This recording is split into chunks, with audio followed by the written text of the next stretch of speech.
اس session کے اندر ہم لوگ میکرو میڈیا فلیش میں بالکل بیسک اور ابھی سمجھ لیں کہ فرسٹ لیول کے حوالے سے ایک چھوٹی سی اینیمیشن ڈیزائن کرتے ہیں تاکہ ہمیں اندازہ ہو سکے کہ بیسیکلی فلیش پر کس طرح سے کام کیا جاتا ہے. تو ایک اینیمیشن کریٹ کرنے کے لیے میں ایک سمپل آبجیکٹ کریٹ کرتا ہوں اور وہ آبجیکٹ میرے پاس just like a circle shape میں موجود ہے. تو میں نے اپنے ٹولز کے اندر سرکل یعنی اوول کے شیپ کی مدد لی اور اپنے پیج پر آ کر اسے کریٹ کیا. جب بھی آپ کوئی بھی آبجیکٹ کریٹ کریں گے اس کے بعد یہاں پر اویلیبل موو کے ٹول کو سلیکٹ کریں تاکہ آپ کا آبجیکٹ مزید جو بعد میں آپ نے کام کرنے ہیں وہ کام آپ آسانی سے اس ایرو کے ٹول کی مدد سے کر سکیں. اس ایرو کے ٹول کی جو شارٹ کٹ ہے وہ سمپل وی بٹن ہے, آپ اس کو یوز کرتے ہوئے بھی کام کر سکتے ہیں. ایک بات کو خیال میں رکھنا ہے کہ جب بھی آپ فلیش پہ کام کریں گے, کوئی بھی آبجیکٹ عام طور پہ کریٹ کریں گے, وہ آبجیکٹ عام طور پہ ٹوٹا ہوا ہوتا ہے. اس کا مطلب یہ ہے کہ میں نے جس طرح سے یہ اوول یا سرکل ڈرا کیا, اگر میں موو یعنی ایرو کے ٹول کی مدد لے کر اس سرکل کو سینٹر سے رینج میں لے کر الگ کروں گا تو آپ دیکھیں یہ آسانی سے الگ ہو گیا. اس کی وجہ یہ ہے کہ یہ کمپلیٹ شیپ اس وقت ٹوٹا ہوا ہے. اسی طرح سے اگر میں اس کے مزید حصے کرنا چاہوں تو میں آسانی سے اس کے مزید حصے کر سکتا ہوں, اور جتنے بھی اس کے شیپس اس کو بریک کرنا چاہوں, توڑنا چاہوں, اتنے شیپس کے اندر میں اس کو آسانی سے توڑ سکتا ہوں, بریک کر سکتا ہوں.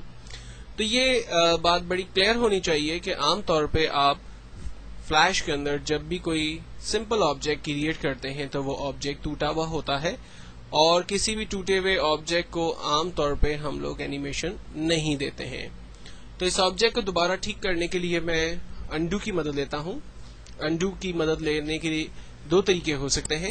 ایک, میں ایڈٹ میں چلا جاؤں اور یہاں پر انڈو سیلیکٹ ونس, تو میں سٹیپ بائی سٹیپ کر سکتا ہوں, یا پھر اس کی ایک شارٹ کٹ ہے میرے پاس کنٹرول زیڈ, اس کی مدد لے کر بھی میں انڈو پرفارم کر سکتا ہوں. تو میں کی بورڈ سے کنٹرول زیڈ بٹن پریس کرتے ہوئے انڈو کرتا ہوں اور میرا آبجیکٹ جو ہے وہ دوبارہ اپنی اصل شکل میں آ جاتا ہے. دین اس کے بعد نیکسٹ اسٹیپ پہ ہم چلتے ہیں. عام طور پہ جب بھی آپ کوئی آبجیکٹ ڈرا کرتے ہیں تو اس میں دو فیسز ہوتے ہیں, ایک اس کا اسٹروک کلر یعنی اس کی آؤٹ لائن, اور دوسرا اس کے اندر کلر ہوتا ہے. لائک میں نے اس وقت اس کو سلیکٹ کیا تو اس کی آؤٹ لائن جو ہے وہ سلیکٹ ہوئی. انفارچونیٹلی آؤٹ لائن کا جو کلر ہے وہ وائٹ ہے, تو اس لیے مجھے وہ کلیئر نہیں ہو رہی, ویزیبل نہیں ہو رہی. تو میں نے اس کے کلر کو ریڈ کر دیا لائک, تو آپ دیکھیں اس کی آؤٹ لائن اب مجھے کلیئر سمجھ آ رہی ہے. اگر میں اس کی آؤٹ لائن کے کلر کو اپنے حساب سے چینج کرنا چاہوں تو کوئی بھی کلر میں اس کو دے سکتا ہوں. آؤٹ لائن کے کلر کے بعد اب بات ہے آبجیکٹ کے کلر کی. آبجیکٹ کے کلر کو چینج کرنے کے لیے یہاں پر ہمارے پاس فل کلر کا ایک ٹول اویلیبل ہے. ہم اس ٹول کے اوپر کلک کرتے ہیں اور یہاں پر موجود کلرز میں سے اپنی مرضی کا کوئی بھی کلر چوز کرتے ہوئے اپنے شیپ کو وہ کلر جو ہے وہ اسائن کرتے ہیں.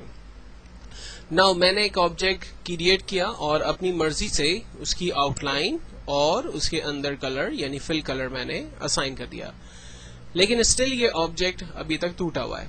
تو اس آبجیکٹ کو ایک کمپلیٹ آبجیکٹ بنانے کے لیے ہم اس کو سلیکٹ کرتے ہیں. سلیکشن کے دو طریقے ہو سکتے ہیں. پہلا طریقہ یہ ہے کہ عام طور پہ آپ پیج پہ خالی جگہ سے رینج بنانا شروع کریں اور اس طرح سے رینج بنائیے کہ یہ کمپلیٹ آپ کا شیپ آبجیکٹ جو ہے وہ رینج کے اندر آ جائے اور آپ کلک چھوڑ دیں.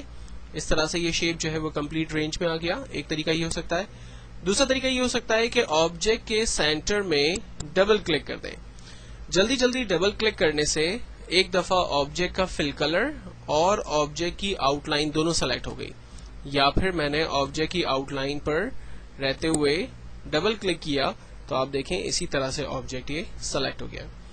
آبجیکٹ کو سلیکٹ کرنے کے بعد کی بورڈ سے ہم ایک بٹن پریس کرتے ہیں F8.